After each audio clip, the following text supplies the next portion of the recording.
વડોદરાના વાઘોડિયા તાલુકાના કામરોલ ગામે વસાહતમાં છેલ્લા 19 વર્ષથી મસાની મેરડી માતાના મંદિરે ચૈત્ર નવરાત્રિના દિવસોમાં ભંડારાનું આયોજન કરવામાં આવે છે।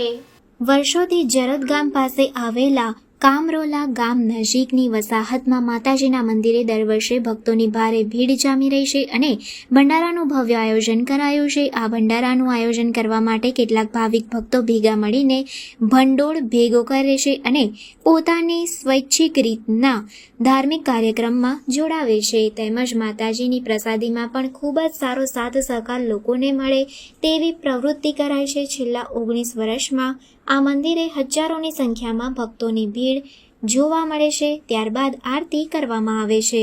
અશોકભાઈ બી પ્રજાપતિ વડોદરા છાણીથી આવું છું। છેલ્લા 2 વર્ષથી અહીંયા આવું છું મેરડી માના ધામમાં। મને સાક્ષાત અહીંયા મેરડી માના દર્શન થાય છે અને હું સાક્ષાત અહીંયા આવું છું મારી જાતે જ। સારા એવા મને અનુભવ થયા છે અહીંયા। મનોકામના બધી મેં મારી ધારેલી અહીંયા પૂરી થાય છે। સાક્ષાત મેરડીમાં અહીંયા બેઠા જ છે। જય મેરડી, જય મસાણી મેરડી। મારું ગામ વડોદરા, અશોકભાઈ ગોરધનભાઈ કટુડિયા। હું અહીંયા 10-12 વર્ષથી આવું છું। મેરડી માને હું માનું છું, અહીંયા આવું છું, મારું કામ થાય છે। શ્રદ્ધા અને વિશ્વાસ હોય તો કામ થાય।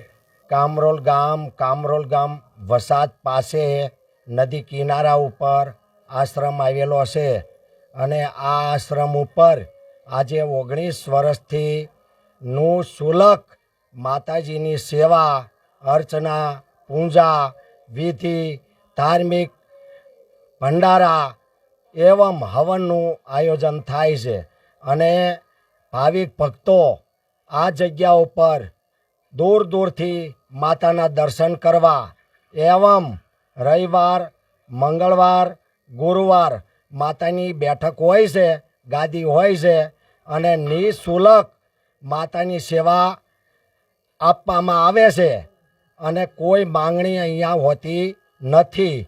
ભાવિક ભક્તોના હૃદય, મન, આત્માની અંદર જે હુજે ફૂલની પાંખડી માતાને અર્પણ કરે એ સ્વીકારવામાં આવે છે। અને બીજું, અહીંયા કોઈ બી ભાવિક ભક્ત આવે એ કામરોલ ગામ થઈ, વસાત થઈ અને નદી કિનારા ઉપર માતાના આશ્રમે આવી શકે છે। બીજો રસ્તો ભણિયારા ગામથી ગણેશપુરા થઈ અને અહીંયા વસાતમાં થઈને મસાણી મેરડી ધામ ઉપર આવી શકે છે। અહીંયા દર વર્ષે 9 નોરતા ચૈત્ર મહિનાના પૂરા થાય પછી રામનવમી અને હનુમાન જયંતિ પૂનમ એની વચ્ચે ભંડારો માતાનો રાખવામાં આવે છે અને આ ભંડારો જે માણસ ભાવિક ભક્તોને જે માતાની ઈચ્છા હોય કે જે માતાના જે કંઈ કારણો હોય એ મા ભગવતી મેલડી સર્વની મનોકામના પૂર્ણ કરે છે।